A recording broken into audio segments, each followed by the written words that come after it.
Crowds of Syrian Kurds, including women and children, marched through the streets of Qamishli in a show of solidarity with the people of Sweida, where deadly clashes have erupted in recent days. Overnight, Syria's Islamist-led government's troops withdrew from the predominantly Druze city of Sweida, where scores of people have been killed in days of conflict pitting Druze fighters against government troops and Bedouin tribes.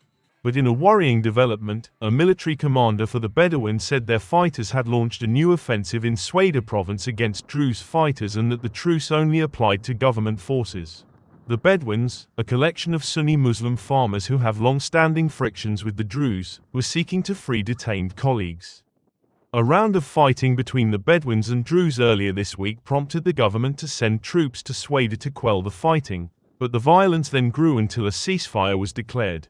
The violence has underlined the challenges that Sharar faces in stabilizing Syria and exerting centralized rule, despite his warming ties with the United States and his administration's evolving security contacts with Israel.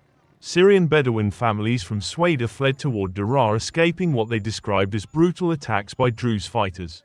Meanwhile, armed Bedouin fighters rallied in Daraa and mobilized on motorcycles and in vehicles toward Sweida, as they launched a new offensive in Syria's Sweida province against Druze fighters, a Bedouin military commander said. Syrian leader Ahmed al-Sharar accused Israel of trying to fracture Syria and promised to protect its Druze minority after U.S. intervention to help achieve a truce in fighting between government forces and Druze fighters. Violence in Syria escalated sharply as Israel launched airstrikes in Damascus, while also hitting government forces in the south, demanding they withdraw and saying Israel aimed to protect Syrian Druze, part of a small but influential minority that also has followers in Lebanon and Israel.